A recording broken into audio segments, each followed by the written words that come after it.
everyone, this evening I'm going to do a lovely vegetarian dish for dinner. My husband is actually taking it easy on the carbs after all the baking during the lockdown, so I'm playing around with a few recipes, and what actually I've been really enjoying in the lockdown is having time just to potter about in the kitchen. So first up, I'm going to do this lovely cauliflower, which has just been picked today. I'm going to roast it whole in some nice spices, sort of Indian inspired, and with that I'm going to serve up a lovely red split lentil dal garnished with some nice raita, so nice fresh raita. So what you need for this recipe is an onion chopped, 3 cloves of garlic chopped, about a third of a cucumber chopped and de-seeded. I have about 150 mils of Greek yogurt, and I've split it between 2 dishes. Mango chutney. I have some turmeric, coriander and cumin. My red split lentils, of course. And then to garnish, I have some lovely, this is actually mint from the garden, but any mint is fine. Some flat leaf parsley and some toasted flaked almonds. And after that, I'm actually going to peel and de-seed a tomato just for a lovely freshness to the red split lentils. So let me get a start on the lentils. First of all, I have a good wide pan here, and I'm going to pop a little bit of butter and a little bit of oil in. So I'm going to use some local rapeseed oil. I have my New Grange Gold, and I'm just using a bit of both because, you know, you get the flavour from the butter, but you get the lovely high burning point from the rapeseed oil.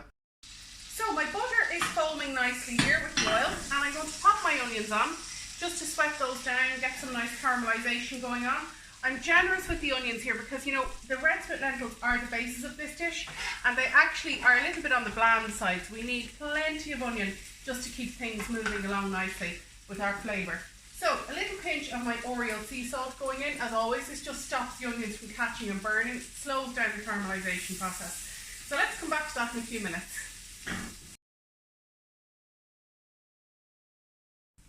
So now the cauliflower is prepared and ready in the dish, I'm going to make a nice little sauce to go over it, and we're going to bake it in it. So I have my Greek yogurt here. I'm adding my mango chutney in, just from a jar is fine. A little bit of sweetness is all you're looking for here. The dog is now messing around with her bowl over there because she can smell the cooking. A little bit of sweetness here, so a little bit of honey, maple syrup, anything like that would be fine if you didn't have mango chutney. And I've got some turmeric going in as well. And I'm just going to give that a good mix around.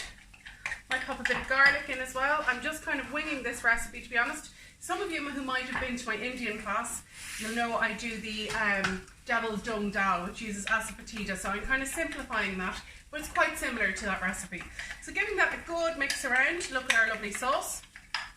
And we're going to pop it onto our cauliflower now. And just make sure it's really well coated in this lovely sauce. There's so many different things you can do with this, a whole cauliflower. I remember while my lovely blogging colleagues at GastroGaze did a lovely one with harissa yogurt, and then drizzled some pesto over and finished off with some flaked almonds as well, which was absolutely delicious. So you can go with lots of different flavour ways, as long as you just have something to coat the cauliflower in, such as Greek yogurt, or even cream cheese, ricotta, all of those kind of things would work. So that's now ready to go in the oven. I'm just going to cover it. The main reason I have lined my tin, by the way, is more just to protect the tin. Not that I'm so protective of the tin, but just I don't want to be standing there scrubbing it for hours. So just popping a lid on it for now, but we will take this off in a little while. So it takes about an hour to cook. Obviously the coating would be kind of gone too blackened if we just had it exposed to the oven now. So about an hour at 180 to 200 in the oven, and then take the cover off after about 40 minutes. As you can see, my onions are really nicely caramelising on the edges here. They're not burning and catching on the pan, they're leaving a lovely caramelisation here, which is always so important. So I'm going to take the rest of my garlic, or just a little bit of it, about half a clove, because I'm going to do that for the raita. And I'm taking the rest of the garlic, popping it in there, mixing it through, just softening that out a little bit. I always tell people at my classes, I know if you've been to my classes you'll have heard it before, but make sure you give your onions a good 5 or 10 minutes before you add your garlic in, because the garlic's really delicate and will burn straight away and make your sauce all bitter, and then the onions will still be kind of hard in the centre. So here is my red split lentils going in. Stir those through in that lovely coating as well. Get all that flavour mixing together. And then I have my turmeric And because I'm just making this up as I go along, I'm not measuring it out, but I would say about a half a teaspoon to a teaspoon probably. And then I have some ground coriander. Can be generous enough with this as well. And then just go a little bit easier on the cumin because it's got quite a strong flavour but a lovely earthy flavour to it. So you can see plenty of spices in there now. And I'm going to just stir it through. And the smell is absolutely gorgeous. It's starting to have that nice kind of curry type smell, which is so good. So I'm just leaving that now to kind of all the flavours to infuse for a moment. And I'm going to do up my little raita, which is very straightforward. So I have my yogurt here, some cucumber, which I have just diced and de-seeded, and then my last little bit of garlic going in, and then I'm going to go and grab some lemon juice and give that a squeeze in now in a moment. As you can see, my onions are really nicely caramelising on the edges here. They're not burning and catching on the pan, they're leaving a lovely caramelisation here, which is always so important. So I'm going to take the rest of my garlic, or just a little bit of it, about half a clove, because I'm going to do that for the raita. And I'm taking the rest of the garlic, popping it in there, mixing it through, just softening that out a little bit. I always tell people at my classes, I know if you've been to my classes you'll have heard it before, but make sure you give your onions a good 5 or 10 minutes before you add your garlic in, because the garlic's really delicate and will burn straight away and make your sauce all bitter, and then the onions will still be kind of hard in the centre. So here is my red split lentils going in. Stir those through in that lovely coating as well. Get all that flavour mixing together. And then I have my turmeric. And because I'm just making this up as I go along, I'm not measuring it out, but I would say about a half a teaspoon to a teaspoon probably. And then I have some ground coriander. Can be generous enough with this as well. And then just go a little bit easier on the cumin because it's got quite a strong flavour but a lovely earthy flavour to it. So you can see plenty of spices in there now. And I'm going to just stir it through. And the smell is absolutely gorgeous. It's starting to have that nice kind of curry type smell, which is so good. So I'm just leaving that now to kind of all the flavours to infuse for a moment. And I'm going to do up my little raita, which is very straightforward. So I have my yogurt here, some cucumber, which I have just diced and de-seeded, and then my last little bit of garlic going in, and then I'm going to go and grab some lemon juice and give that a squeeze in now in a moment. So now I'm going to add a little bit of stock to my pan. The onions are nicely caramelised and the garlic is nicely caramelised. The spices have cooked out a little bit. I have vegetable stock here. I like to use this Dr. Koi's organic bouillon, but you could just use regular water if that's all you have in the house. So pour that in, give it a stir. You want a good kind of 3-4 centimetres above the level of the lentils. You might want to come back and check every now and then. I find different brands vary with the lentils. Some tend to need more water than others. So everything's coming along nicely. My cauliflower is in the oven roasting away. My dhal is simmering away here. It'll take about 20 minutes to 30 minutes.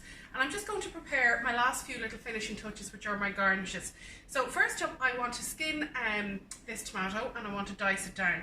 So I'm going to just put a little small incision, a sort of crisscross on the bottom of the tomato.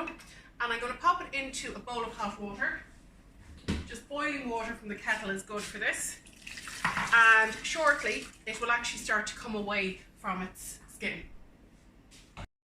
So while the tomato is there, I'm just going to chop up, I have plenty of herbs from the garden here, flat leaf parsley, and chives would be lovely, coriander, I just don't have any. I've got my parsley and my mint anyway. And I also have some flaked almonds, which I'm just going to toast up now. So let me just get those onto the pan. These are just dried flaked almonds, and I'm just going to pop them onto a warm pan for a minute and let them toast away, and then they're ready for garnish. So let me chop my mint, and then I'm going to finish my dhal also with a nice squeeze of lemon juice. So the almonds are toasting nicely, and do just keep an eye on them because they burn so quickly.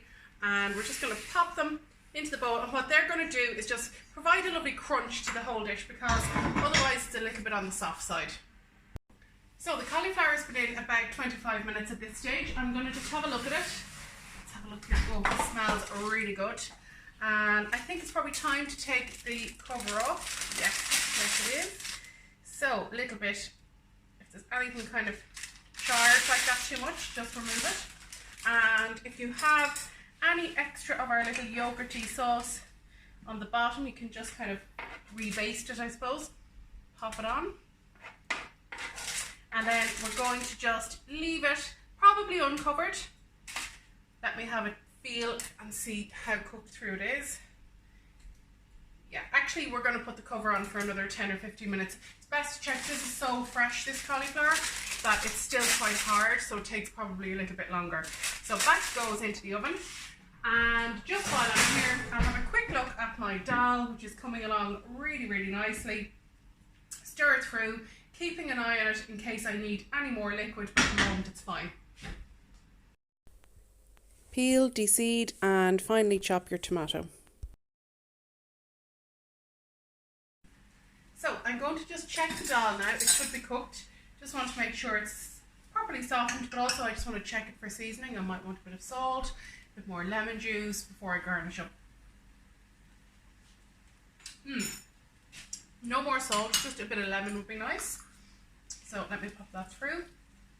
And don't forget, what's also going to add lovely freshness to it is our tomato concasse and our little bit of parsley and mint in the garden as well.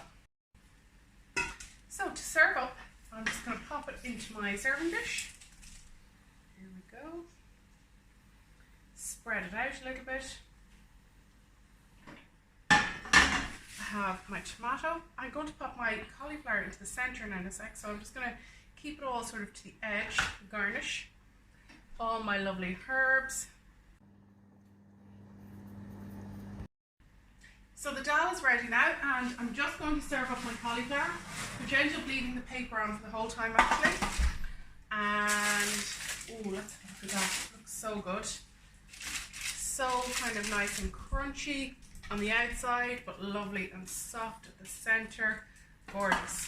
So let's transfer that over to the dal.